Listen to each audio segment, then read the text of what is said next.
Então essa é a pergunta 3 da prova de elementos de álgebra, e que eu achei a pergunta mais complexa aí da prova. Realmente essa dependia de lembrar de um conceito específico, entender a questão, que já é uma questão complicada, né? Muita informação de conceito, de anel, de como se dá a soma, como se dá o produto, e aí ele faz um plano cartesiano dos anéis. Então, até juntar toda a informação fica difícil, né? Então, primeiro eu anotei as informações, né? Então, ele deu um anel RS,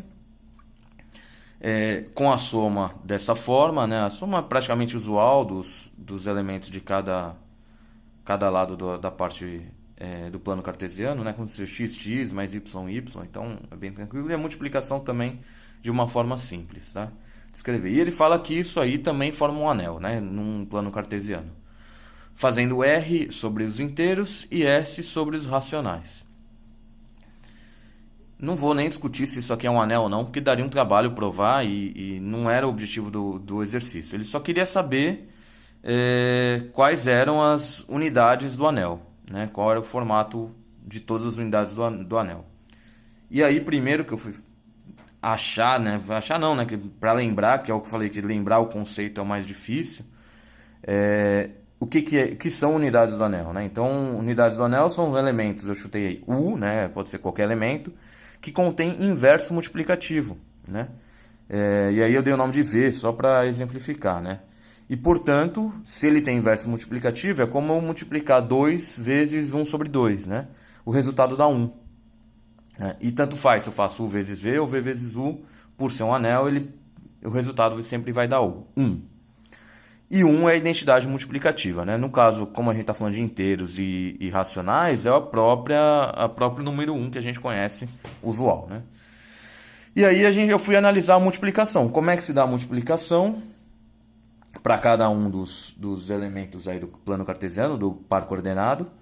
E o que tinha de restrição, o que podia dar 1 e o que não podia dar 1, né?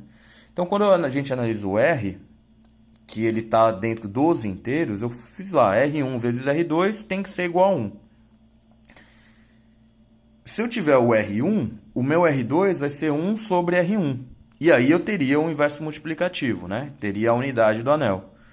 Mas, como nem tudo é simples assim, se a gente está nos inteiros, o R1, para existir, ele tem que ser menos 1, que aí essa solução aqui, o R2 daria menos 1, né? 1 sobre menos 1 dá menos 1. Ou o próprio 1, né? 1 sobre 1 dá 1. Se for 2, ou menos 2, ou 3, ou menos 3, qualquer coisa desse tipo, ele vai dar um número racional, que não pertence aos inteiros. Então não poderia ser, né? Então jamais não teria essa possibilidade dentro dos inteiros. E o zero também é uma restrição, porque 1 sobre 0 não existe. Então a gente já chegou que o R1 e R2 só podem ser menos 1 e 1.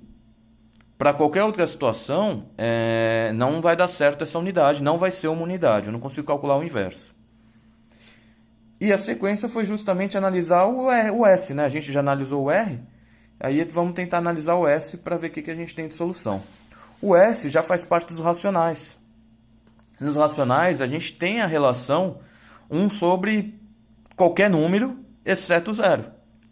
Qualquer número racional, né? Exceto 0. Não pode ser π, não pode ser e, não pode ser alguma coisa que não está no racional. Então, se for 2, se for 3, se for 4, se for 5, seja qual for aqui, vai dar certo essa inversão.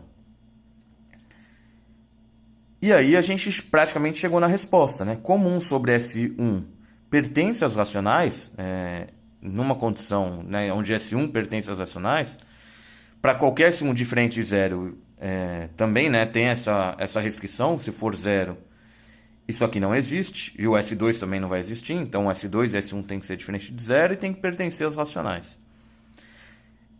Dado o S1, você vai ter um S2 que vai ter inverso multiplicativo em qualquer racional, né, usado aqui no valor S2.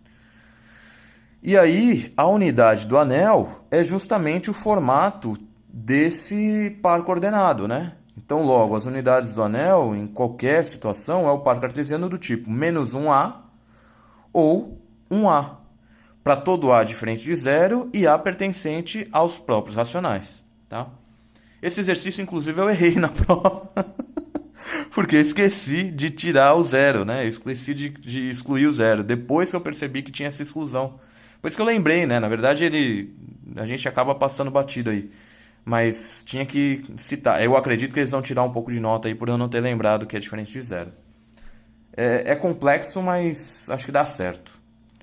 É isso aí. Valeu.